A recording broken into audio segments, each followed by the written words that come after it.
PodcastOne presents the Steve Austin Show Classics. Scott Hall is my guest today, and man, I tell you what, this guy has cut a very interesting path through the career that he's had in professional wrestling. As a guy that I was a big mark for as I was going through the business, watched everything he did. A guy with wonderful coordination and movement in the ring for a big cat, and a guy that really never worked technically like a big guy, would bump for anybody, but in the right doses. To those of the Steve Austin Show listeners who don't know who Scott Hall is, I'm going to read a little gimmick off Wikipedia. Scott Oliver Hall is a former American professional wrestler well known for his tenure with World Wrestling Federation, now known as WWE, under the ring name Razor Ramon, and with the World Championship Wrestling under his real name, Scott Hall.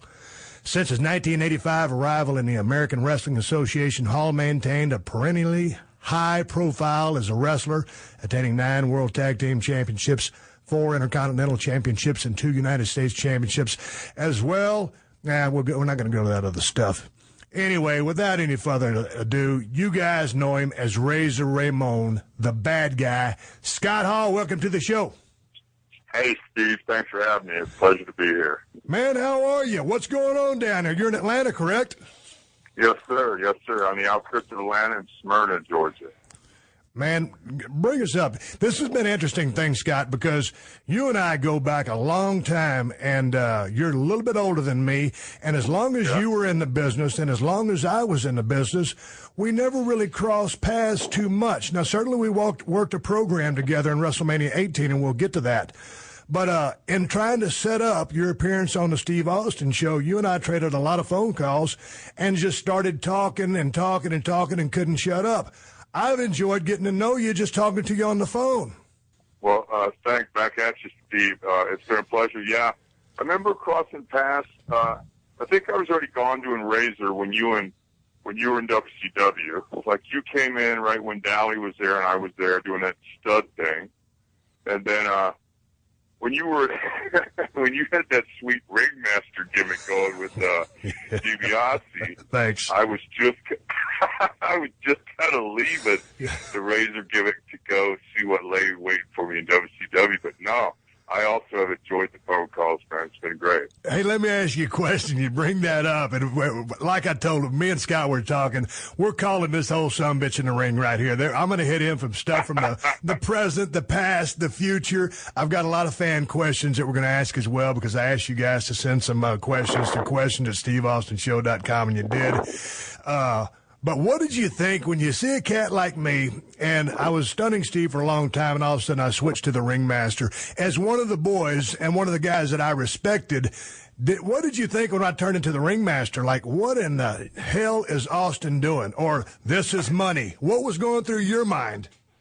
Well, Steve, to be honest with you, I felt that Vince didn't know what to do with you. You know, obviously you had great ring skills, good presence, good mic skills, but they didn't know what to do with you at that time. So I think they did the best they could, try to give DiBiase something to do too, but it's just, I mean, I don't know. Have you ever hung out with Ted? I mean, I love Ted, but I'm thinking, I don't see you guys hanging out, so the package to me wasn't that sellable to the fans. Well, you know, and I had actually talked to Vince a couple of times on the telephone, and I, didn't even want to come to WWF initially because I knew that they had nothing for me. It wasn't until after I'd torn my tricep and, hey, then I needed a job, and he called when I was working for ECW that I took that ringmaster offer. But I was on the same page with you, man. I knew it was a bad gimmick, but it was a foot in the door, but I just wondered what a cat like you would think about it. But, hey, let's talk about the here and now. You just got hip surgery when, a couple of months ago? Yes, sir. April 9th.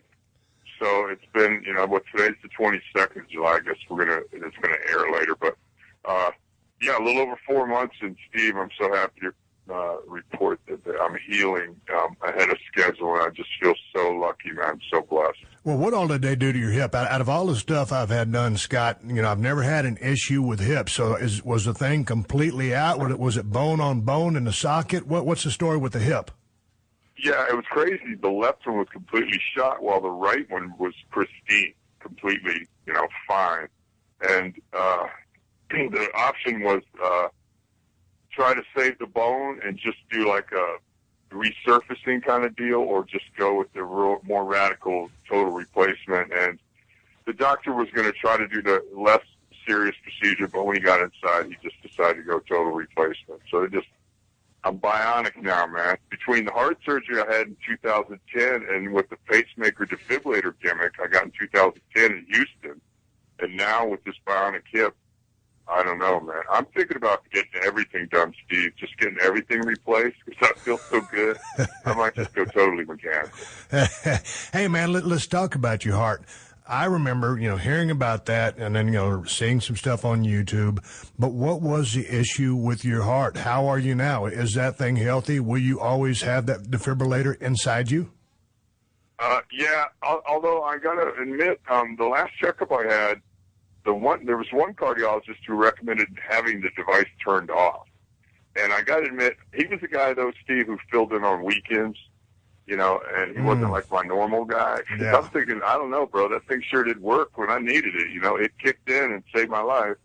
I had, Steve, through my poor choices and reckless lifestyle, had drunk myself into heart disease. So I was able to get some surgery on Vince's dime, thank you to the WWE and Vince and Linda and Stephanie and Paul and, Shane, thank you for your kindness. And since then, though, I still wasn't doing all the right things, so my heart was suffering. And I had an episode where my defibrillator just started firing, bro, like bang. And it hurts, because normally if somebody's, dead or, passed out, when you shock them, clear. I was, wide awake, and that thing went off a couple times. And since then, man, that booze does not look so good to me. Hey, but when I got to Atlanta, I was taking 15 meds every morning. Now I take 4. So the heart's good, the hip is good, the head is getting where it needs to be. I'm happy to report I'm all good. Well, if moving into the future and they say, hey, man, let's take this, whether they take the thing out or leave it in, right now, as long as you're staying on your protocol and staying away from the booze and the pills and all the other stuff, you're good to go. I mean, with anything could happen, lightning could strike, but, you can live a long life, correct? Yeah, I mean, it's a worn-out cliche, but I like it. In the words of Mickey Mantle, if I didn't know not to, live this long, I got to take better care of myself. But yeah, I'm, only the good die young, Steve. So I think I'll be around for a long time. There you go. Hey, man, let's talk a little bit about the booze, because during my time, and I want to talk about whatever you're comfortable talking about. And anytime, you don't want to say anything, just let me know. I like it when you just call in the ring, Steve. No, we're calling the ring, man. I mean, okay, so going up and down the road, guys do what they do. What drove you to the booze and the pills? Was it the loneliness? Was it because everybody else was doing it? What was it? Were you lonely? No, well, I mean, later, yeah. Early on, I remember I was one of those guys who never really started drinking heavy or till late 30s. And I was no angel before that. I just wasn't drinking and taking pills. Right. But it was suggested to me in that era, we're talking early 80s, that a lot of the business was done in bars and stuff at that time. Yes. You had to kind of get to know your opponent to have somewhat of a relationship with them outside the ring so that you could produce a good product in the ring. And immature as it may sound, a lot of that was true. It was going on. At least the guys that I was hanging out with and the guys that I looked up to, a lot of that was going on. So I ventured down that path as well. I've been, I've been away from the business now for a little over 10, 11 years. I really slowed down on a lot of things I was doing. I've kind of admitted I was living pretty fast, and I would never classify myself as a drug addict or an alcoholic. That being said, I was the guy, there's always kind of different cliques or whatever in the dressing room, whether it's drinkers, the pill guys, this guy, that guy. I was in the drinking crowd. What was your drink of choice? Was it beer? Was it whiskey, vodka? I was, early on, I was more of a Coors Light out of a bottle guy with some Xannies. Xanax are my drug of choice. I enjoy Xannies. I never was a pill guy. A pain pill guy. I never really enjoyed them. I used to, take them to trade them with other guys for pain pills. I like the beer, occasional shot of Jack Daniels, more than one, but if I'm going to drink whiskey, it's Jack Daniels. And when I met Hogan, when we moved to WCW, I became a Miller Lite in a can guy, because I'll never forget Hulkster. In his contract, bro, he had a rider where they had a garbage can full of Miller Lite in his locker room on ice. Big trash can. And cases in there. And so one time we were in there talking to him, he goes, brother, you've got a pretty big mitt. So he takes the can as he's demonstrating this. He goes, you know what? We shouldn't be doing it, but let's face it, we ride up and down the road with beer. He goes, you got a big mitt, brother. You can cover the can. At least you got a chance. They don't sell soda in bottles anymore. He was pointing out that should a law enforcement officer cruise by and see us all tipping things back in the car as we make towns, might be a better idea if it was a can. So I got to admit, that influenced me, and I switched to cans, Miller Lite cans since then. Well, the cans are always easier to dispose of once you get a shit pile of them. Let's talk about it. But you were never a needle guy, though, where you weren't using any needles. Well, not intravenous, if that's what you mean. I mean, not in my veins, if that's what you mean. I'm not going to lie and say a few needles have never hit my buttocks. Well, yeah. I'm talking about the street drugs and the prescription drugs. No. All my stuff was roids from doctors and stuff. Right. Hey, man, while we're talking about the health, you're on the upswing. Just the one other kind of train wreck type moment was in 2011 at April 8th when you appeared for that promotion up there. Where was it? Massachusetts somewhere. Fall River, Mass, I think it was. Fall River, Mass. Dude. Flew into Providence, apparently. What happened? What was going on? I remember, Steve, right before that, I had a real problem with seizures for a long time. And I don't know, they don't know if it's that multiple concussion syndrome, which I think a lot of us suffer from, that brain injury that's becoming a real big deal in the NFL and probably maybe should be in wrestling. But anyway, some of that, legitimate brain damage, whether it's lifestyle, of the booze and the drugs or the, repeated concussions or whatever. I was having some, brain deficit and some epileptic seizures pretty regularly.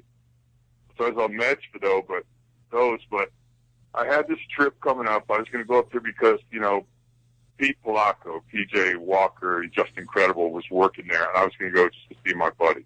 And I had a seizure and fell in my home and injured my then hip, which was already shot again. And as I was preparing for the trips and getting my cardiac blood work done regularly, I'd limp into the hospital to see the doctor about my heart, and he would say, hey, do you need something for pain? Well, my little antenna would go, well, yeah, okay. And I took the pain pills, and I swore, how about some Somas, too? And I had some Bikes and some Somas and some Xanax. And I'd been taking the Xanax, but I hadn't had any pain pills or any Somas in quite a while. And my, stupid thinking was, well, let me take that same dose that I took back when I was pounding the roads all the time. And, brother, when I got off that plane, I didn't know what country I was in. I apologize to the people who came out to see me. I know they wanted to see me on my A game, and I wasn't on my A game then. Well, what happened after the thing went down in the ring? You guys tried to shoot an angle. Did someone take your ass to the hospital, or how did you get back home? Yeah. You know what happened is I come out of the ring, and there's police officers there for security and stuff like that. It was actually a pretty decent little house. It was one of those real small, cool buildings up north. A really cool venue. And I come back, and I vaguely remember talking to a cop, which is not one of my favorite things, like seeing a cop. And the guy goes, Scott, are you going to hurt yourself? And I said, no, man, I'm not going to hurt myself, bro.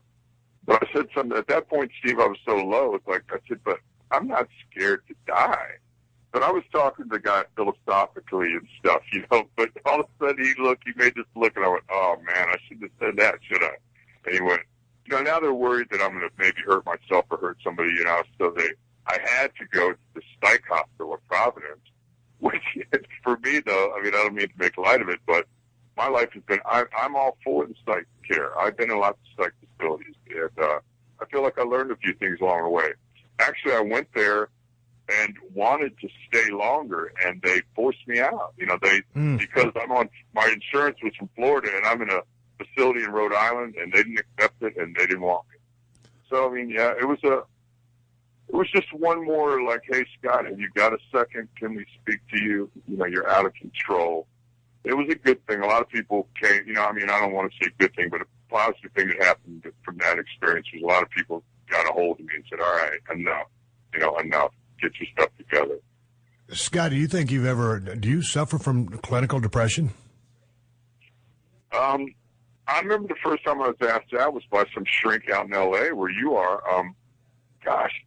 15 years ago, maybe 20, some guy said, like, this high-dollar shrink, right? I'm trying to get all my eggs in a row, so I'm going to improve myself. And I go see the shrink, and he goes, are you depressed? I remember thinking, compared to what, bro? Right. Like, when bad things happen, I'm sad. When good things happen, I'm happy. What? What's your question? You know, like, I didn't like the meds. They made me feel kind of dull. So I just, I don't know. I have been diagnosed with that, but then as I deal with more experts in the field of mental health, I've found some other issues that they want me to address. I'm happy to report I'm doing good, man. I feel obnoxiously happy, like heat-seekingly happy lately. Well, I'm glad that you're happy, and you know, I was watching some of the stuff on YouTube. I watched when DDP reached out and called your ass, him and Jake, and got you, or whatever, they invited you to come to Atlanta. I guess you were down in Florida, correct? And they gave you a call, and you're currently in Atlanta now. You're still living with DDP, or you moved out? How's the story? In fact, Steve, when I was with my son, I'm helping Cody get set up in a place here. I have a son, Cody, who's 22, and my daughter, Cassie's 18. And she's still in Florida. It's in the University of Central Florida, not too far from where my home is and where her mother lives. And Cody and I decided to come here. I mean, I came here, then Dally invited him here. And, you know, he's a pro wrestler. He's had 10 matches so far. And there's a lot more going on for an indie scene wrestler here in Georgia than there is in Central Florida. So we're in a good situation here. But to your moving thing, we decided to get a place. Actually, setting Cody up in a place, because I'm probably going to end up back in Florida. But we're going to meet the landlord, in fact, as soon as we finish this interview. But we got the power turned on. It's all set. It's really sweet. I'm getting to watch him grow up and handle his business. And it's, again, Steve, I just feel so lucky, man. I keep landing on my feet. I don't know why, but I just keep getting breaks, and I'm just so grateful. You know what? I want to talk about Cody in just a second, though. But when you say you're going to go back down to Florida, I know that's where you've been living for quite some time. You've been in Atlanta for a couple of months. If you go back to Florida, left to your own devices with no support system, will you be cool? Will you be okay? Is it a smart move to return just yet? Probably not, Steve. I'll never live there again. I'm going to go there because, like I mentioned, my daughter lives near there, and I'm going to go in. You know, I've got the problem right now. I mean, I don't want to sound like I got problems. I'm really blessed. But I have some property in Central Florida that's hard to sell. Nobody really wants it. I think I'm just going to go empty the house. And I don't know. I may look for a place here. I've got some friends in Miami that look real attractive to me. I'm looking at a situation maybe to live in Miami, spend a little time in Orlando and some time here in Atlanta, and just kind of do something like that, you know. Yeah, I don't think being in that house would be that healthy for me. I've been told that for years, but I've lived there 20 years, and, you know, it was my ex-wife's dream house, so I like it. But, yeah, probably not a good idea, bro, because I got 20 acres in the woods on a private lake behind me with no neighbors, so it's easy for me to seclude myself, which I've learned through lots of therapy maybe isn't the best thing. Sometimes, man, when you get out there and you can hear that 12-pack of beer calling, that bottle of vodka, sometimes, you know, you can really hear those voices, hey, you know, and then it just kind of leads you right back down to the same path you were talking. And speaking of talking, I'm talking to Scott Hall, Razor Ramon. You can follow Scott on Twitter at Scott Hall NWO. You can follow his young son, who we're fixing to talk about, Cody _Hall1. And you can also reach out to Scott for bookings and appearances for Scott and Cody. And here's the email address for that. It's Scott@razorforlife.com. That's number 4, not written for. Scott@razorforlife.com. Let's talk about Cody. Who all is helping to train this young man? And how old is he? 21, 22, you said? He turned 22 at the end of May. So he's a big drink of water. How tall is he? Gosh, I'll tell you what, bro. He's 6'8" and growing. Does he have your athleticism? I think his mother is a real good athlete as well. I just want to say, not a lot of great things came from that union, but we have two wonderful kids, and Cody can move. I couldn't be prouder, Steve. Well, we're talking to Scott Hall, and we just got on the subject of young Cody, his son, as he plows his way forward into a future in the squared circle. I'm going to take a break right now. I'm going to come right back, talk with Razor. We're going to talk about his run in the WWF, the Click, all his running mates, how he was responsible by a large part of making my career very successful due to an incident which happened in Madison Square Garden. I'm coming back with the one and only Scott Hall.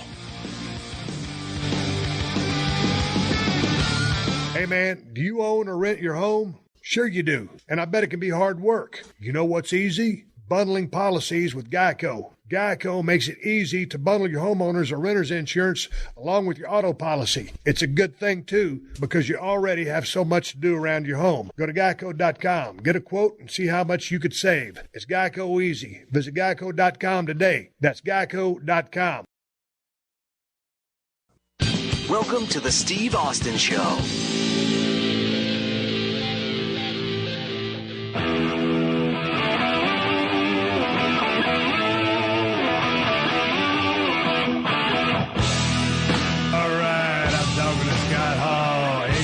Razor Ramon, we're calling it in the ring. Lock up, kid, grab a headlock, one tackle, drop down, reverse the hip toss, get it again. Scott, we're talking.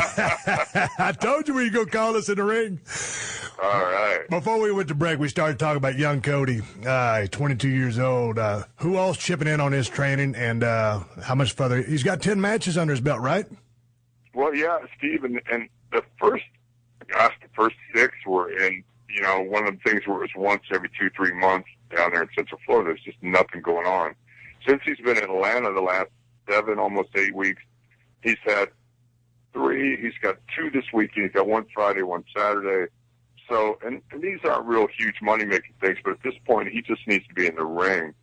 And speaking of that, I mean, Lex Luger, who I've known forever and is a neighbor here. He's moments down the street from here, where I'm staying now and where we'll be moving. The place that Cody and I are moving to, Steve, is literally walking distance from Dowley's crib. So I'll still have that support and still have some space. I think it'll make it cooler for everybody. Good. A lot of personalities under one roof here.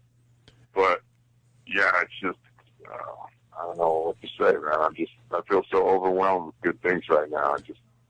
Well, you seem like a cat who needs your space, and I would imagine everybody in that house does. I know me; I'm kind of a loner that's my nature. So I can understand that. When we're talking real quickly to finish up with Cody.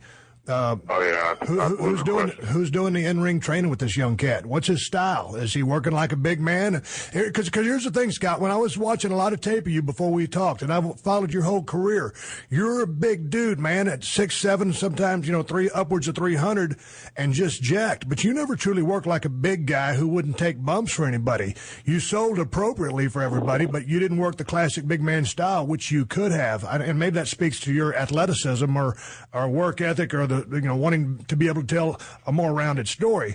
So, what is Cody's work style? Well, he is a big guy, and so I want him working strong, stuff that makes sense. He studies a lot of, right now, he studies a lot of Barry Windham. He's one Gary Gordy, some Dick Murdoch, Sid. He likes to watch what the big guys do, how they move and their presence in the ring. He's really athletic, and back to your initial question that I kind of slipped my mind was who's helping him. I have the pleasure of being in the ring with him a lot, but it's really weird for me, Steve, because I'm dad. I'm always going to be dad. Like, I'm not Razor to him. I'm dad, So It's like, yeah, my dad. So it's really great. There's guys in the gym that he works out. This one young kid, Dylan, who's an intern here for Dowley at the house. He's a wrestler. He works out with them every morning. And then, he's got Jake here, of course, Jake the Snake Roberts to, watch his matches with him. Like when we come back from a show, it's already on YouTube. The advantages the kids have today, Steve, We didn't have these when we were coming up. They can have a match. Cody can come back from the ring, and I've got the match on my phone to show him. Yeah. So while the juices are flowing, you know how it is, well, you still got that sight. You can see what you did, what worked, what didn't work, so you can, edit your style to get it really tight. His style, he's working big man, but like wrestling big man. You know what I mean? A little Japanese influence, some of that European stuff. He watched a lot of that. And Cody has a background as an amateur wrestler in high school. Oh, tremendous. Yeah. So, he's, I think, Steve, I'm trying to get him to not be so focused on telling a story by being a heel or a babyface. Just be you. Just be Cody Hall. Yeah. Do your stuff. Let the other guy do his stuff. You know what I mean? That more of a prize fight mentality about, doesn't matter who's heel, who's baby. Just let the people fill the building and cheer for who they want to. Yeah, and that will come, really at a later date, man. As long as you're putting together the solid mechanics, those layers of psychology, that's gonna take a couple of years. But man, right off the top of the bat, when you mentioned Barry Windham, Bam Bam, and God dang, Captain Redneck, Murdoch, man, you couldn't have named three better cats to model a career off of. So it sounds like he's going down the right path. And to any of the young cats, I always talk to my young fans that are trying to get into the business, and I'll give this advice to young Cody Hall, and you can follow him at Cody_Hall1. Watch as many matches as you can, obviously with the brain trust that you guys have down there between Jake and yourself, because you've always had a tremendous mind for the business. And I know Dallas has too, but he's got so much of his information from yourself and Jake, but then all of a sudden, by the same token, has formed his own opinions. He's got a great brain trust to pick from. But to Cody, I say, watch as many matches as you can and go back 10 and 20, 30 years to watch the tried and true pure workers, watch the stories that those guys were telling. I'm not running down today's product. You need to stay in touch with everything that's going on, but watch as many matches as you can. Watch them over and over and over again. And then start breaking down why they did what they did, when, and put it all together. But hell, let's go back to the man, Scott Hall himself, because we've been jumping all over the place, and that's what we said we were going to do. Scott, when you broke in your Wikipedia here, it says you were trained by Hiro Matsuda, Al Snow, Barry Windham, Mike Rotunda, and Chris Adams. Is that true? I don't remember ever having any encounters with Chris Adams, and I'm not too sure I crossed paths with Al Snow until I was already in the business. So who trained you? Let's break it down. Scott, who trained you to be a professional wrestler? I was working out with Hiro Matsuda when I ran into Barry Windham in a Publix grocery store. And Hiro was beating me up, man. He was getting me really tired doing a lot of calisthenics. Hindu squats by the thousands and push-ups and ab stuff. And then he'd get you real tired, and he'd stretch you, So that was okay. He wasn't charging me. We did it at his little dojo, and across the street was a gas station. And all Hiro wanted from me, he didn't even want it from me. I was bringing it to him because I was learning how the business worked. After every workout, I would thank him. I'd walk across the street, buy him a six-pack of light beer, bring it over, give it to him, tell him I'll see you tomorrow. So he was really good to me, and I was doing that. I was staying in Tampa, and I ran into Barry in a grocery store. Now, I've been going to shows. I'm a huge fan of Barry Windham. There he is standing right next to me. And we're both eyeballing kind of the same cut of steak. And, so I said, hey, how you doing? I'm a big fan. He goes, hey, how you, man? He goes, what do you do? Because in Tampa at that time, you had the USL Tampa Bay Bandits. You had, obviously, the Buccaneers, and pro wrestlers there. So there's lots of big dudes in Tampa in that era. So it wasn't uncommon to see muscled up guys walking around. And so he goes, what do you do? And I said, well, actually, I'm trying to get in your business. I'm working out with Hiro Matsuda. And he said, F Hiro Matsuda. He said, he'll just have you doing Hindu squats all day. He said, meet me at the Sportatorium tomorrow at 12 noon. Now, this is the Tampa Sportatorium, not that famous one in Dallas. And it's 106 North Albany. It was where, where they filmed the TV, and it's where the office was. Of course, I didn't know any of this at that time. And I go down there. Now, Barry Windham says 12 o'clock. I know he's got to wrestle in Miami that night. No way Barry Windham's going to show up at 12 o'clock. So I get there at 11 o'clock just in case. Yeah. He comes rolling in at noon, and he brings Mike Rotunda with him. These two guys spend 2 hours with me, Steve. I've never stepped in a ring before. I'm a legitimate risk to end your career by just laying my hands on you, brother. I'm about 290, I mean, a crowbar. I will hurt you. They took bumps for me, and then they bumped each other, and Barry would say, okay, like, Mike, slam me. He'd go, Scott, watch. Then he'd go, okay, I'm going to slam Mike, watch. And then he'd go, you slam Mike, I'm going to watch. Then slam me, Mike's going to watch. Then the first bump I ever took in a wrestling ring, Steve, I laid flat in that ring in the Tampa Sportatorium. Barry grabbed me around the shoulders. Mike grabbed me around the ankles. They lifted me up waist high and dropped me just so I could feel what a bump felt like. And that was my first experience ever in a wrestling ring. I still remember today. Man, that speaks to, I mean, God dang, to Barry Windham and Mike Rotunda to go out of their way for no reason other than the fact that they wanted to help this young cat out. I remember when I got into WCW, and Barry came up to me and said, kid, who you traveling with? And I didn't really have a ride. I was a new guy in town, and I was riding down the road with him and Pee Wee. And, you know, Barry would always rent those Cadillacs. And so he said, kid, you want to drive? And I said, well, sure. I'd never driven a Cadillac before in my life. I'd never sat in one. So there I am driving down the road looking at all the controls. And, of course, Barry's riding shotgun because he didn't really give two shits about driving, reading a Hot Rod magazine. Pee Wee was in the back. I almost run off the road because I'm looking at all the controls, and I jerk it back.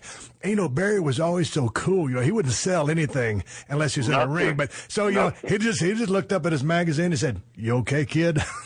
I said, yeah. We kept going down the road. But I was a huge fan of Barry Windham. His work there for several years was just unparalleled. Yeah, and so effortless, Steve. What a lot of people don't realize, I want to throw this out to you. Watch the way Barry Windham gets into a wrestling ring. He goes from the floor through the second rope in one stride, and it looks so smooth that you can't tell how freakingly athletic it is.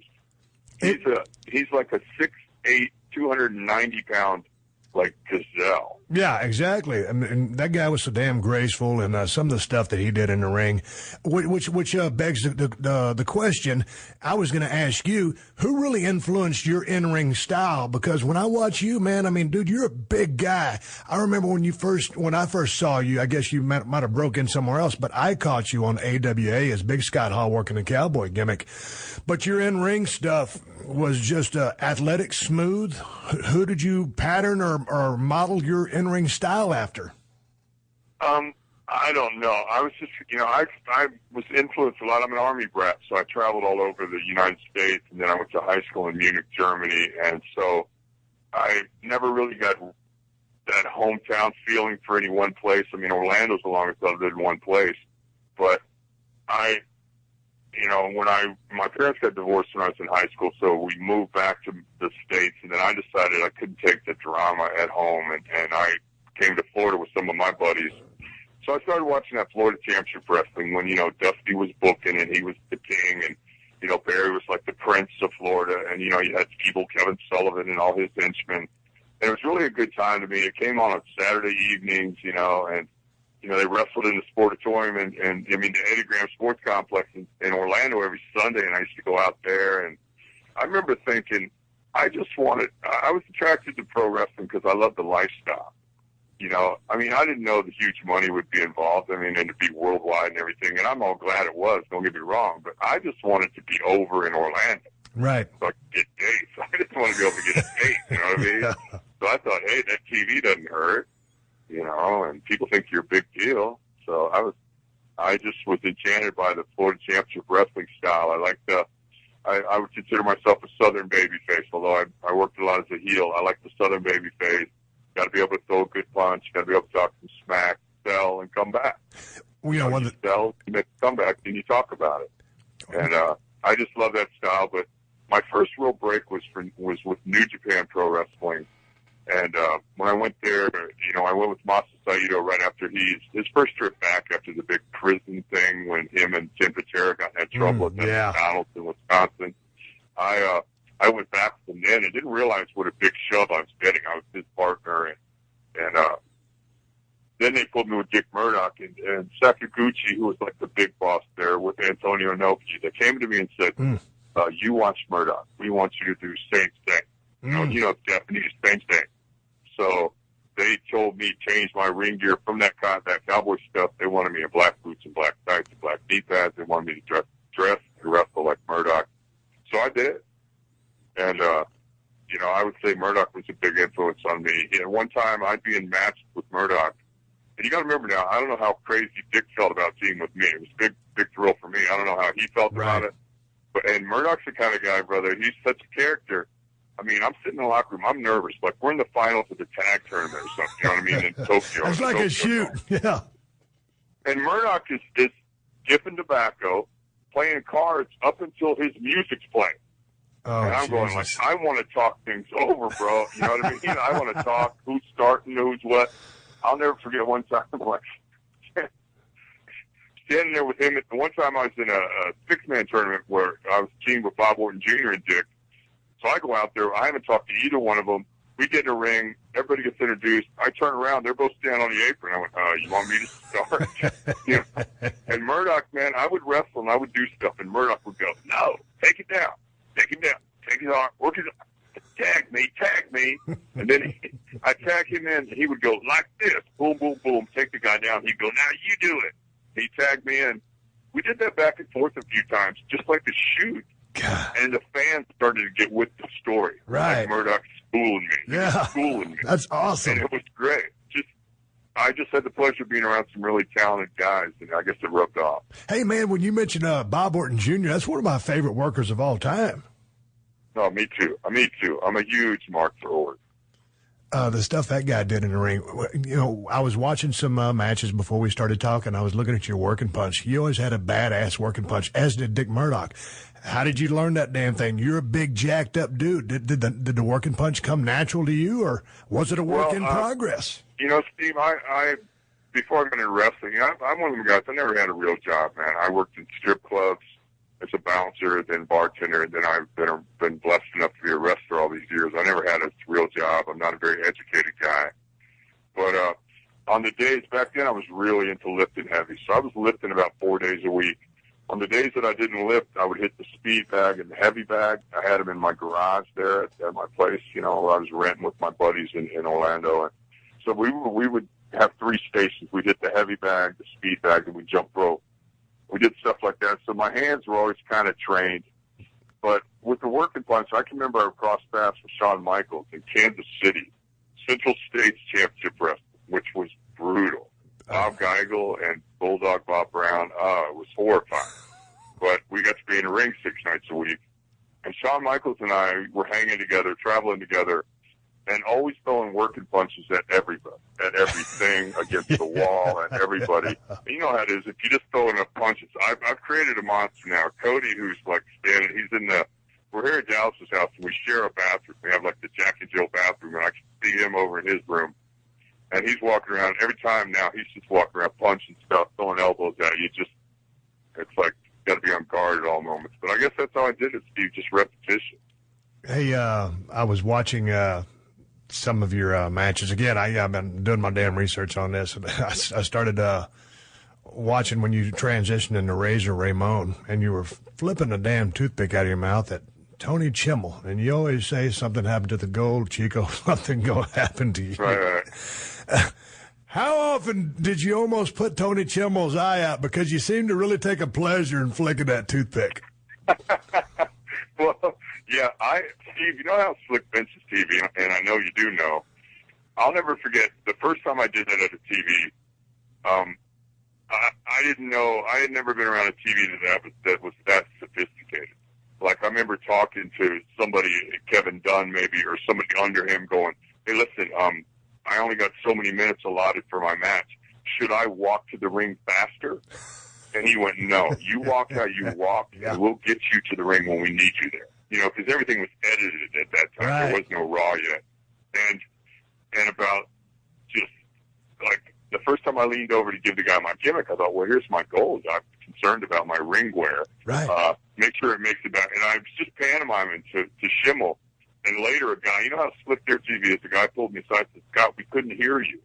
And I said, well, that's because I wasn't really saying anything. He said, no, say it. We want you to say it. I remember Steve being in the ring before, back in the squash match era, when I was getting the big razor pushes to heel, and being in there with, a job guy, a guy who's, less experienced. And something would go wrong in the match. Often I might blow the match. I would blow the high spot, and I would I would look at I didn't know what to do. I was just going to continue like we do. Something went wrong. It didn't look good, but we just kept going. The cameraman went, "Hey, Razor." Hey, Razor. And I went, "What?" I looked over. Here's the camera guy on the floor. And he goes, "Back him into the same rope and do it again." Oh, geez. So I grabbed that poor kid. I slapped him in the face, looked right at the hard camera and went, "Take two." And then did it again. And a lot of times they would edit stuff out of guys' matches when it would go wrong. My take two thing became kind of part of my remember. They started leaving it in. Like, I would slap the poor guy even when it was my fault, But that's how slick that TV is. They can get anything over. But, and that's tremendous because I remember the take two stuff, and I remember hearing the legend of it. And that was when you weren't working live, obviously. Yeah. But, going back to when you said you were walking to the ring and, hey, I only have so many minutes. Should I walk to the ring faster? And that's you thinking about, hey, I need to get my shit in the ring to get over, when so many of your mannerisms outside the ring and that persona and that character and that personality was what got Razor over. So it's those things that sometimes you want to, hey, leave out or hurry up on are the real salt and pepper on a good steak. And that's what I think a lot of these young cats are missing out on. Yeah, Steve, I have heard that, the WWE, I don't know if you've been there, but apparently minutes from where my home is in Tuliota, Florida, is the new WWE, Performance Center. And I hear it's the bomb. But like you're talking, I feel real comfortable with what Cody's doing now and what, we're doing with his wrestling career, because we're going to make towns. You know what I mean? We're going to towns. He's wrestling in front of different audiences and stuff. And I just think that it's a perfect environment for that, to learn your craft, as opposed to maybe being in a warehouse with a bunch of the same dudes over and over. Not knocking what they're doing. I'm sure it's the best, and I know they pay those guys. And for me, too, it's a chance to get closer to my son again, because there was a period when things weren't that great for us. I had some drama in my family because of my lifestyle and what was going on, and, divorced from their mother. So it's really a chance for me to get to know my kids again. My son Cody and my daughter Cassidy are cool enough to give me, a 100th chance to be back in their lives. And, I'm just exploring that to the fullest. And about that, obviously, WWE, it's a smart thing because, back in the days when you and I were a kid, everybody wanted to be a pro wrestler. I mean, I grew up watching this stuff, and I just, when I went to my first pro wrestling camp school, I just thought, everybody was going to show up. There's going to be jacked up, and there's going to be 200 people in line. When I went, I was the only one in shape, and there was about 30 of us, and everybody looked pretty, like normal people. So to make the point that I was going to make, WWE is doing what they've got to do. There's not that feeder system anymore, so they're making that factory so they can, handpick all these great athletes from, whether it's, the people who can't make it in football, baseball, or, these high-level college programs and give them a character. And that's one way to do it. But, yeah, down that grassroots road, paying your dues, making the towns, talking to the veterans. And the veteran in this case is you, the father. But no, young Cody is in great hands. You cannot substitute, because I know you and I were talking. I know Cody talks to a lot of these promoters on the phone. He's learning the business. He's learning how to, make decisions, learn his worth, see what these guys are willing to pay, and learn that aspect of the business. And you can't replace what Cody's doing right now. No, you're right, Steve. I mean, I feel so excited about it, man. I've learned little lessons about myself lately, and I found that as soon as I quit trying to fix everything myself, and I let other people help me, because so many people have been wanting to help me and have offered to help me, that I put my pride down. I had a real problem with letting people help me for most of my life, because I thought it meant I was weak and I was lacking something. But it really meant no, they're just kind, and they want to help because, in fact, they like me. So I've been doing that better, and now that I'm just loosened up and letting people help, man, things are flowing. Hey, speaking of, I didn't mean to cut you off, but speaking about help, I know that when we talked on the phone earlier, you wanted to say a few words about, your surgery. When you did the hip surgery with Dallas, you guys reached out and created this fund, and you wanted to reach out and say thank you for that. Yeah, if you'll give me a moment here, Steve, I just want to thank all the sponsors of the Bionic Bad Guy. I know that times are hard now, and that money does not come easy. And I appreciate everybody who donated. I appreciate your kindness and your generosity.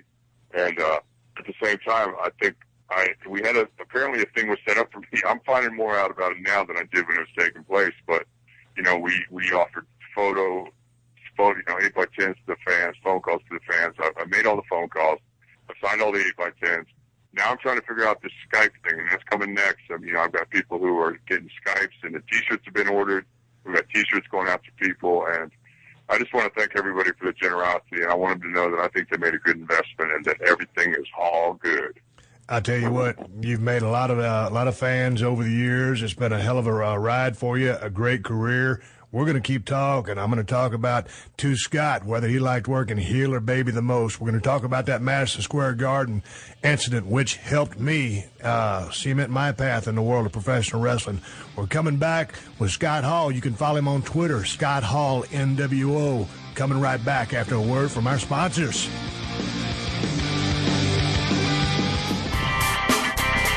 This is Denny Somack, host of The Rock Podcast. I'm a producer, author, and rock historian, and I want to share with you some of the greatest stories in rock and roll. Well, Bonzo was the best hard rock drummer ever, hands down. I mean, no one comes within a mile of him. And I saw the Beatles on Ed Sullivan. John Lennon had this wise guy look on his face, just like me and my friends were just a bunch of wise guys, street kids. The first guitar I ever had was Spanish guitar, and I couldn't really get the hang of it. I was only 13. I had never written a song before, actually, and so Jim says, okay, everybody go home and write some songs, And so I went home and wrote Light My Fire. Join me for The Rock Podcast, the only podcast that matters, from PodcastOne or wherever you get yours.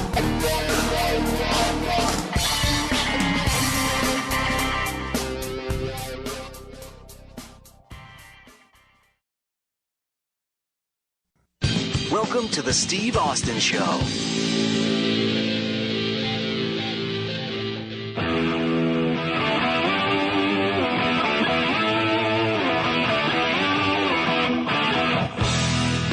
That's right. I'm talking to Scott Hall, the one and only Razor Ramon. And coming back, we've been having some great conversation. I told Scott we're just going to call this thing in the ring, and that's what we're going to continue to do. And one of Scott's nicknames as Razor Ramon was the bad guy. Scott, being called the bad guy, did you prefer working heel or baby?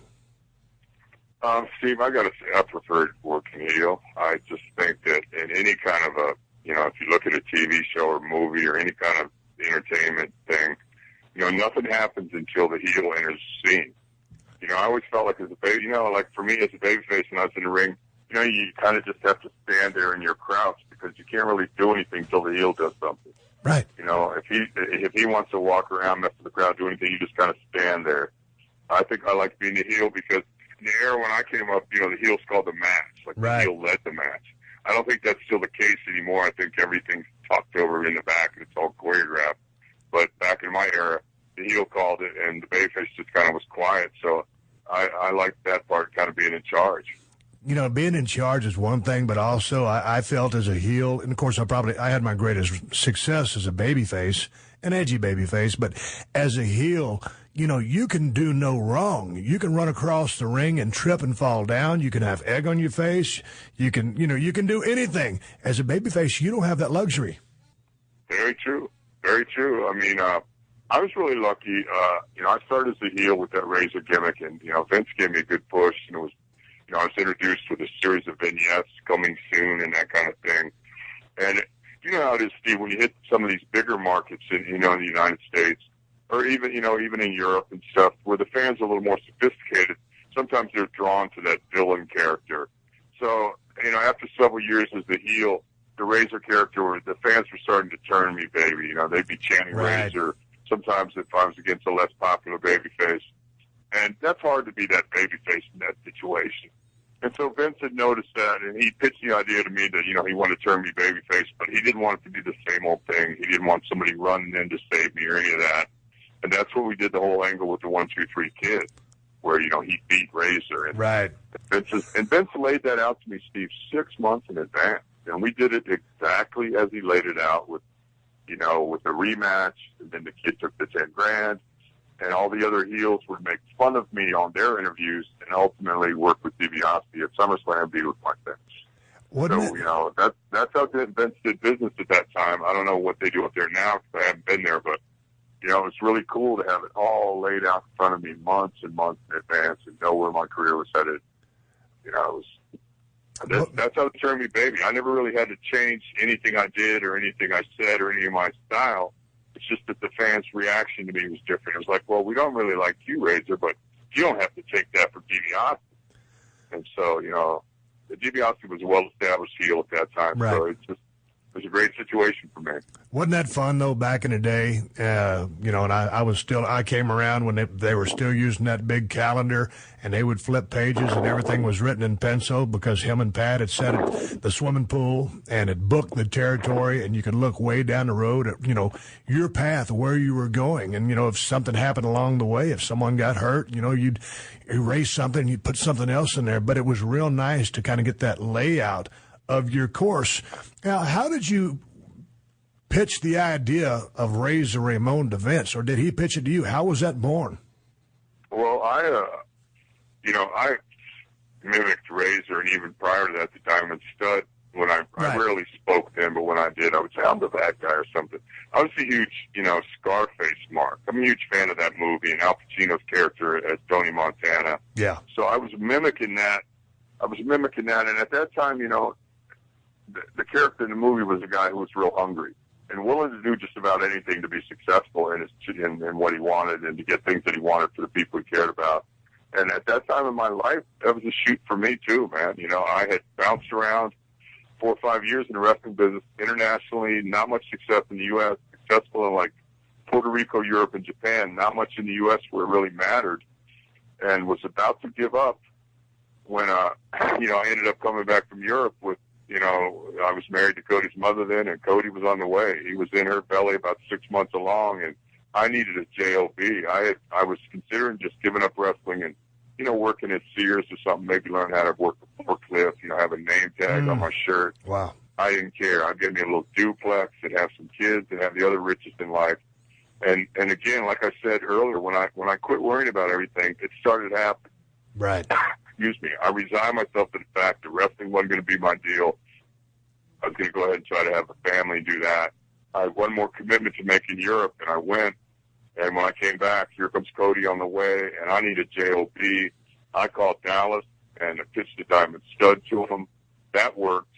I appeared on WCW TV one time. Now, Steve, I've been calling Vince's office every week for a year. Are you kidding me? Asking to speak to Pat, because Henrik told me to do it, so I do it.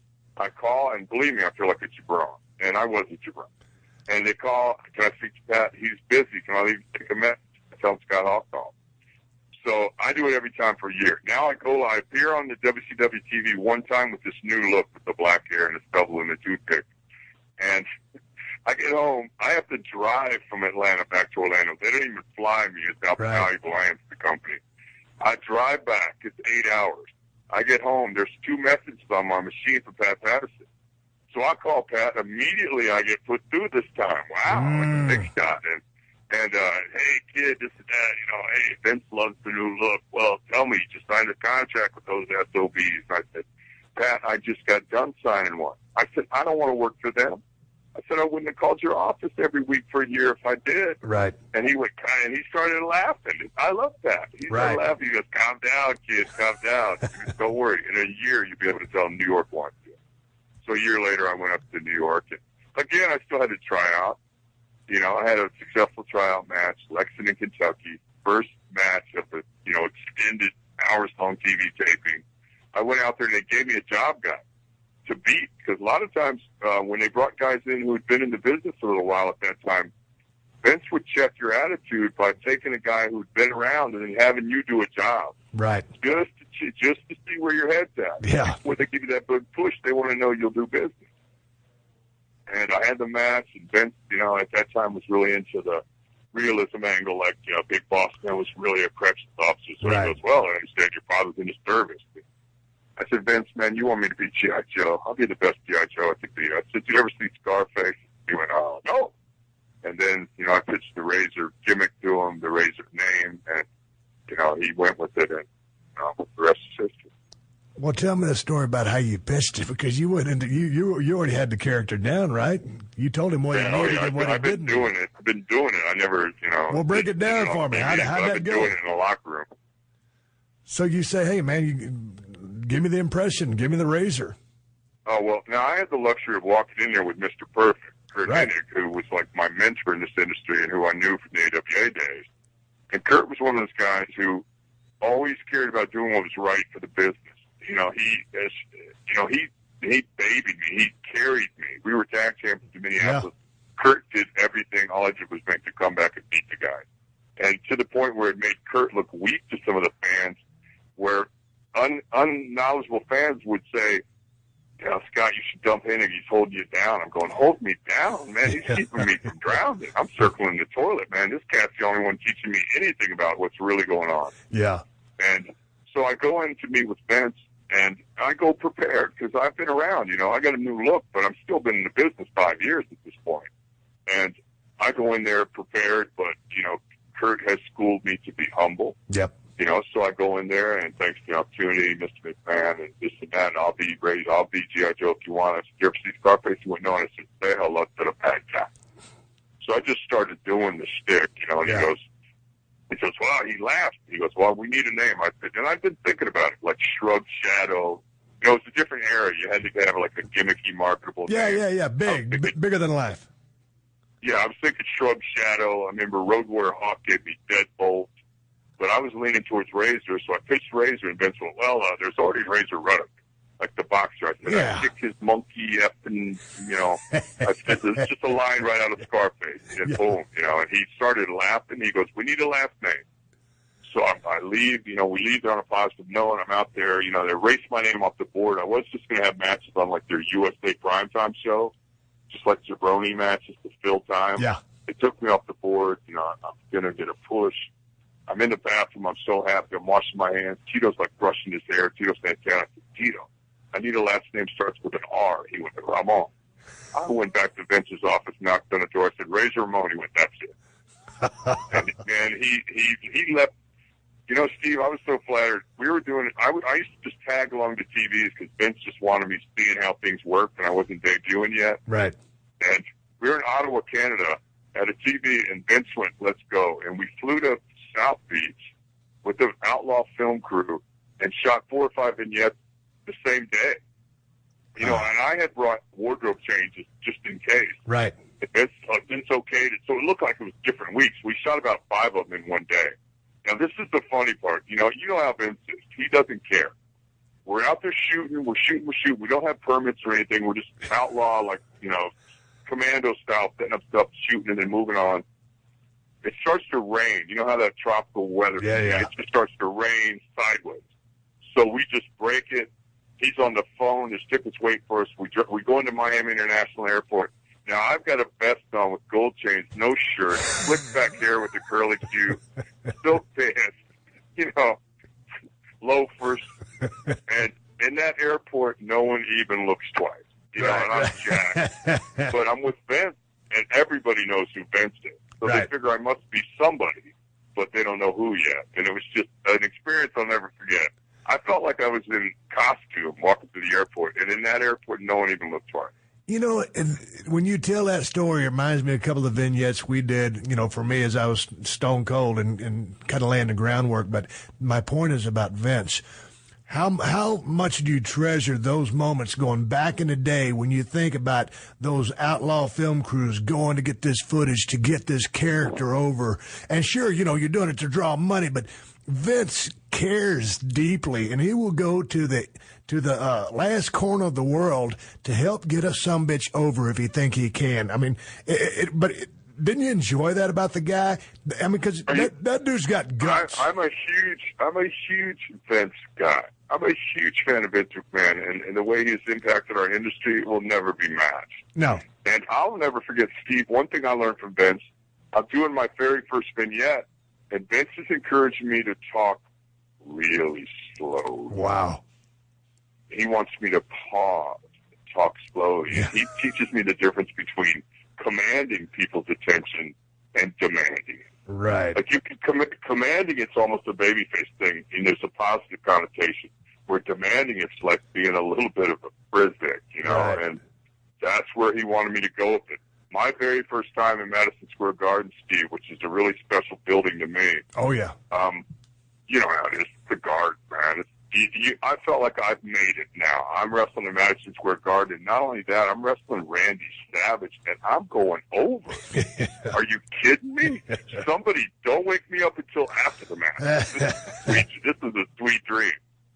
And you know, I go to the ring. I'm going out first, of course. It's with Mach. I'm going out first, and Vince, I was supposed to say a little something on a stick, and then they bring a Mach out. As I'm standing there, you know how there's a point in your ring music where you know to hit the curtain? You know, okay, now I go.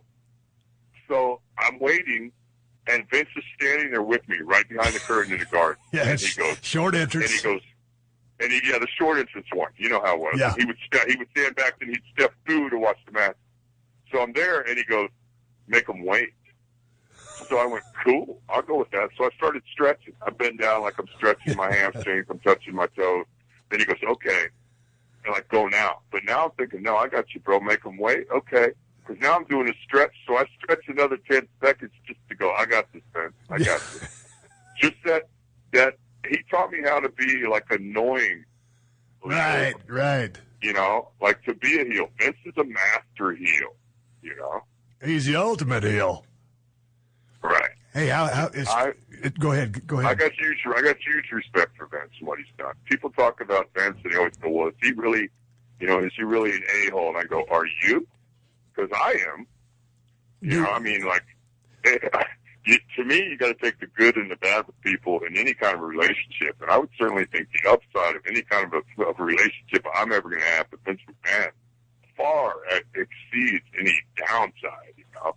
I mean, I think Vince is a genius. Well, I mean, the thing about Vince is that the guy is a man of his word. He won't ask you to do anything he won't do.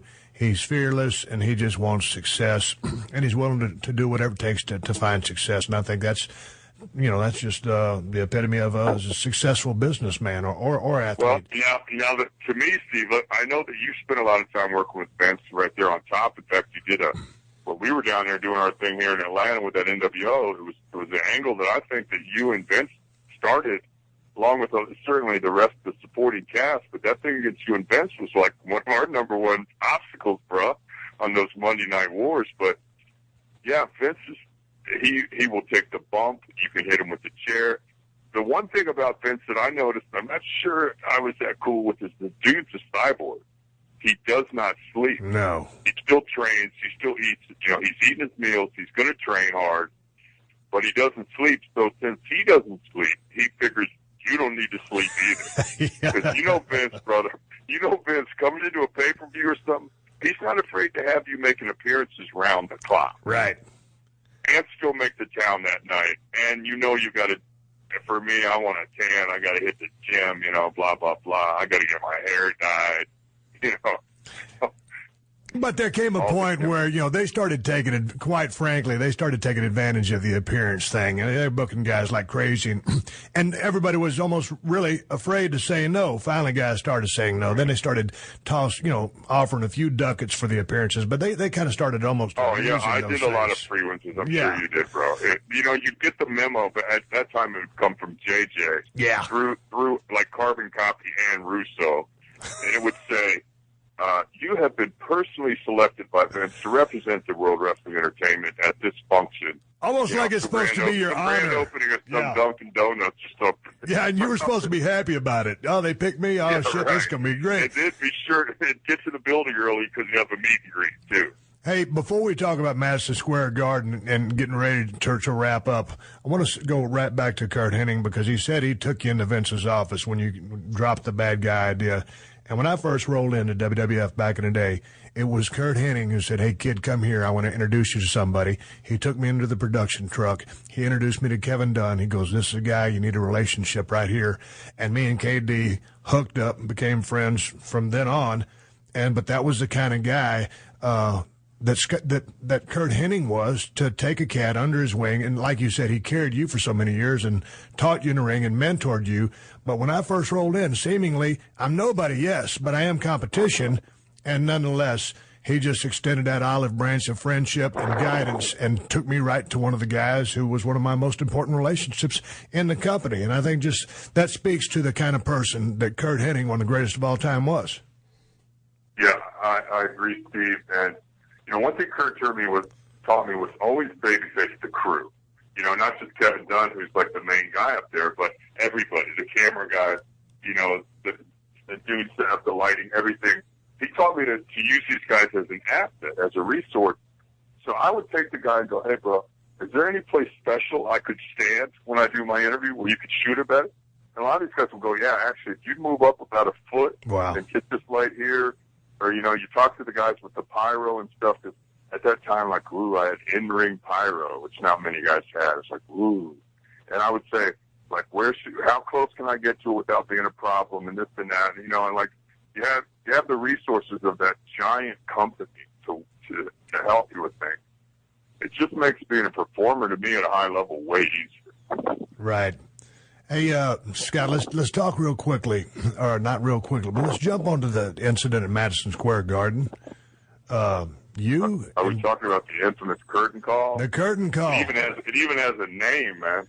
Yeah, it has a name, and I remember I was like mid-card that night, and I'd worked my match, I'd showered, I stayed. Of course, nobody knew the curtain call was going to happen. I just always stuck around and watched the matches. Everything happens. I don't remember what the last match was, but all you guys, it was you, Kevin Nash, Shawn Michaels, X-Pac, and Triple H. No, actually, Pac wasn't there that night. Pac wasn't there? He gets a lot of heat for being there. Okay. Triple H. I had Goldust. I was on my way out the door. I'd already given my notice and accepted an offer from Turner. Right. And so I was going to work with Goldust, who was new to the territory, and put him around. That's the way we do it. I put him over as he's coming in the door, and I'm leaving. But he got injured on a European tour, and so by the time I come back to the States to finish up my last few commitments with Vince, and the part that was so crazy for me, Steve, is, I'm the semi-main, and Kev is the main of it. Diesel and Razor are the last two matches of the card, and Vince is not even selling. At this point, we have both given our notice, and he just doesn't sell. I'm just wishing he'd say, hey, can we talk about this? Because I really wanted to stay. But you guys wanted guaranteed money as the deal was, and he wasn't going to give guaranteed money, so you guys were going to bolt. Y'all were waiting for him to come. I remember asking him almost a year before that time what I could do to, I said, Vince, does my ring work need improvement? And he went, oh, absolutely not. I'm happy with your ring skills. I said, is it my microphone skills? What should I do? No, you're one of the best talkers we got. I said, well, I'm just curious because, my pay has kind of plateaued over the last few years, and I'm wondering what I could do to make big money like the guys who preceded me. What do I have to do to be successful? I'm asking you to help. And he knew then, like something was up, and he called me in, and we talked about it, and I said, Vince, I want to be here. I want to be part of your team. And it was a private company at that time. Right. They weren't public yet. So the way I looked at it is if I made more, Vince made less. It was literally coming out of his pocket in that era. And I said, look, Vince, I know how it works. There's only so much revenue from house shows and pay-per-views. I said, but what about merchandise? Can I have more of the merchandise? No. Oh, okay. Well, how about Japan? I still want to work for you. Can I have 15 weeks a year, go work in Japan and get their money? Like with the merchandise, I said, Vince, if it's the fan buys Razor merchandise, that's their money. Now, let me get that Japanese money. No. So, okay. I really just wanted days off. I remember asking Vince, thank you for being so generous and paying me so well. But, Vince, what good is the money when I never get to spend it? I'm never home. Right. I'm spending all my time entertaining other people's kids, and I got two kids at home that I'm growing estranged from because I'm always gone. But what happened with the curtain call, Steve, is, I wrestled Triple H, who was still doing that rich boy gimmick at that time, that old, polo pants, horse thing, and, all the balance, but still a gifted performer. And I was really lucky. I worked with him. That was on a Sunday. Saturday, we had a double shot. It was Philly, Hershey, double shot. I worked with Paul both nights. Vince and Pat made those towns, and then, of course, they were at the Garden. And Pat calls me aside in the Garden and wants to change what we've been doing. We're just having a basic little match, then he's beat me with his finish. Right. And Pat calls me in and changes the finish. And it was, to me, it was one of the best matches I ever had in my career. was in the Garden against Triple H that night, and he laid it out to Steve. And what he had us do was, when I hit the ring and I'm doing the thing, like handing my chains to Tony Schimmel, Triple H jumps from behind, beats me up, throws me to the floor, chokes me with the table, beats me up in that short runway and leaves me there. Goes back in the ring, gets on the mic, says, Razor Ramon, go wherever it is you're going. Because at that point, the internet wasn't such a huge deal. A lot of the marks, the fans, they didn't know I was leaving. But about half that arena did know. Yes, they did. And I'm happy to say, bro, that night, Steve, in the Garden was sold out, was the largest gate non-pay-per-view that the WWE had done at that time. I mean, I really felt good where the company was going. And, people are chanting, please don't go when I walk to the ring. And we do the match. He beats me up on the floor. I'm laying there, and a lot of fans, you know how it is, Steve, it's always the same fans in the same seats at big venues like the Garden. Or the Boston Garden, the same fans. And people are talking to me going, look at you, Razor. Look how they treat you after everything you've done, man. Go ahead. Go to Atlanta. Get the money. People are saying that to me. But what Pat had counted on and what worked that night is I'm laying there on the ground, and here comes that sweet Garden crowd. Razor. Yeah. Razor. I hit the ring. Triple H feeds me like a job guy. I mean, bang, bang, bang, flat back, and I do all my signature stuff to him. This is the finish that Pat gave us, and we had Baby Earl Hebner in there, and I think he's a sweet referee. Oh, yeah. I'm picking him up for my finish. I'm picking him up for Razor's Edge, which causes his feet to flip over my head. Baby Earl walks behind, boom, takes a bump. He rolls to the ropes. Vince has got that big ring that gives you that extra foot or two to work with. I give Triple H the Razor's Edge, roll over, cover him. I'm not a fan of the guys counting himself. I wait, I get up, go grab Baby Earl, turn around, get kicked in the gut, pedigree, 1, 2, 3. It was so sweet. Beautiful. Everybody in that building but me knew that Baby Earl had been bumped. Yeah. It was so sweet. Thank you, Pat Patterson. I do the job. I lay there forever. His music's over. He leaves. As I stand up, Steve, you know how sweet that New York crowd is. They all start chanting, "You sold out. You sold out." And I remember I didn't have a microphone then, but I remember pointing right at Vince as he's standing outside the curtain at that short aisle. Yeah. And I said, I pantomime, you tell him, give me the money, I'll stay right here. And Vince just looked down. So then I remember, now I'm feeling like such a mark for myself. I grabbed the mic, and my standard gimmick was say hello to the bad guy. I go, say, and I go, goodbye, Steve. And I swear half that crowd went, goodbye to the bad guy. So I leave. Now it's intermission. Vince, like I said, has never sold the fact that I'm leaving. He hasn't said, hey, can we talk? Hey, come on, stay here. Nothing. In fact, he's mad. He's mad at me for giving my notice, which I never really figured out. Right. But, it's like, hey, it wasn't like I want a new contract. I just don't want this one to roll over. Can we talk? Right. And that's the topic. But he got, it's like I stood him up for prom. He got mad at me. But so finally, now I'm summoned to his office there in the Garden. They go, Vince wants to see you. I walk in, and he's talking to me, darn it, you still work for me. Let's work something out. I said, Vince, I don't know. I've already told Bishop I'm coming tomorrow. It's a little late for this. Where were you months ago? And Vince is so good at putting the pressure on, isn't he? Yeah, well, he's doing his thing. He's working me, bro, because I want to stay there. I love that place. Yeah. I just rocked Madison Square Garden and got a new guy over crazy. You know what I mean? And I'm part of the team, bro. I feel like I'm part of the team, and I consider myself a utility player. Right. I can almost play every position. But anyway, I'm in there. Vince and I are having this discussion. In walks Shawn, who's a dear friend of mine. In walks Shawn Michaels. Hey, Vince, do you mind if Ray's and Triple H come out after my match? They're setting up the cage where, Shawn worked against Diesel in the cage that night and took the, Kev took the chin music, heat down. Shawn wants me to come out.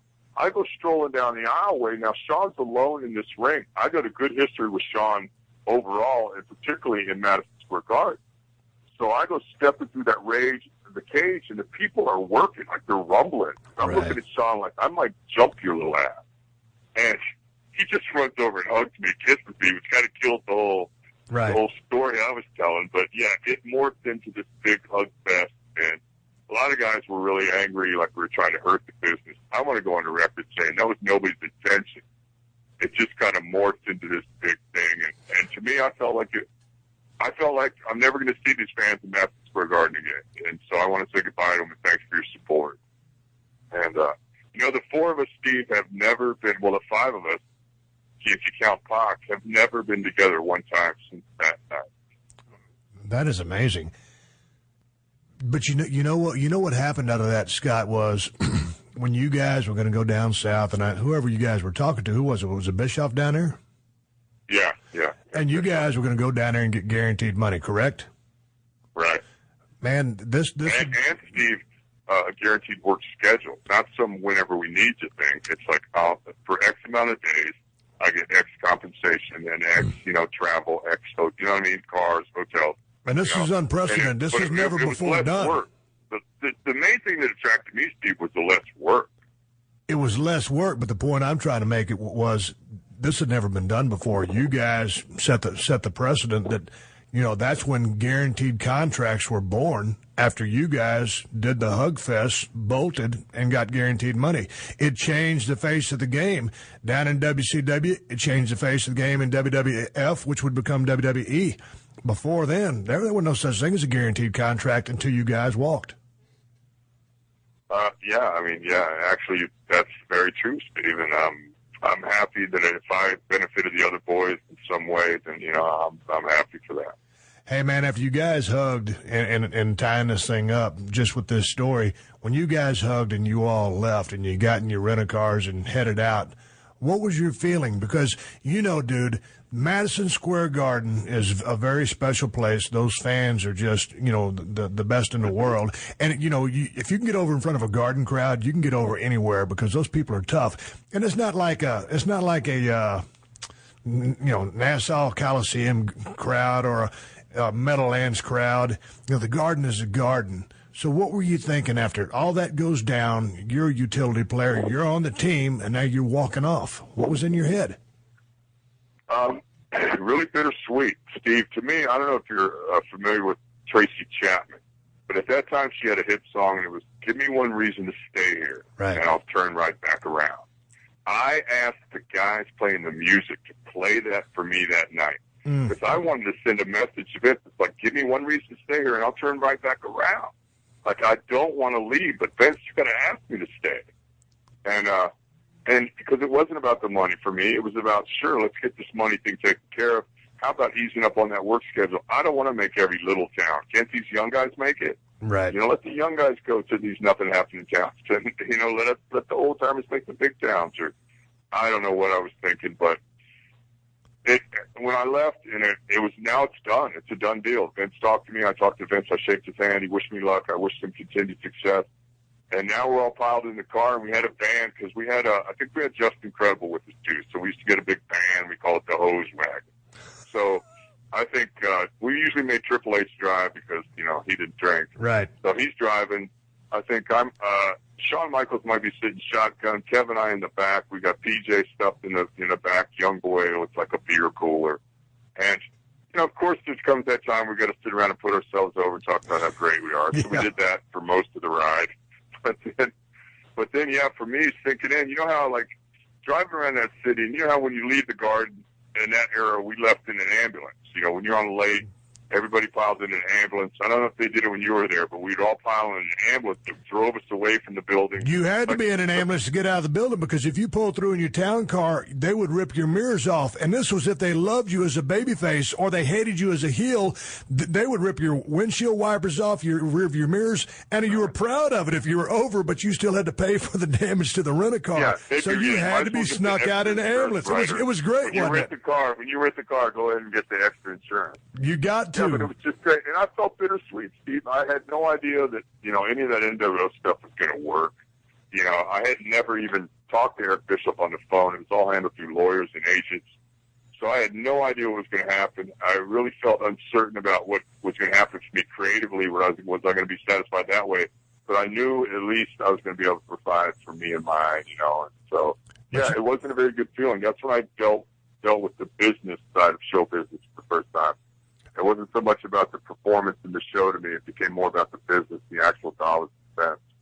Well, you know what? With that being said, with you not knowing what was going to happen when you went down to WCW, I'm inviting you right now to come back on the show, continue our conversation, and go into Scott Hall Part 2 so we can further cover your career. I want to talk a lot more about your days in the AWA. I want to talk about your association with Kurt Hennig, who's one of my favorites of all time. So we can cover a lot more material in the future. But on this note, let's go ahead and ride off into the sunset. And before I give you your last chance to talk to these people before we sign off, you can follow Scott Hall on Twitter at Scott Hall NWO. You can follow his young son, young Cody Hall, who's making his mark in the world of pro wrestling. See what kind of path he can go down. You can follow him at Cody_Hall. And for bookings and information, reach out to Scott at razor4life.com. Hey, Scott, I appreciate you coming on the show, man. I'm a big mark for you back in the day. And with all the conversations we've had, I just wish we'd have crossed paths and started talking a lot sooner. Well, heck, it's not too late for that now, man. You know, if you need somebody to help shovel out dolls or something down there at the Broken Skull Ranch, I got a big old redneck kid who can help you out, man. Well, all right. Thanks for having me, Steve. Thanks to Mo and everybody in the studio. It was a pleasure, Steve. And I got to say, Saturday nights I find myself sitting in front of my TV tuned to CMT watching Redneck Island, man. Words I love to hear, man. I've been talking to Scott Hall. He's going to come back on the show. And, Scott, thanks for coming. I'll call you back in just a little bit. Thanks, Steve. Bye-bye. Bye-bye. Thank you for joining us for another classic episode of The Steve Austin Show. Please leave a rating and review on Apple Podcasts and tell your friends. For more Steve Austin Show, go to PodcastOne.com. That's PodcastOne.com.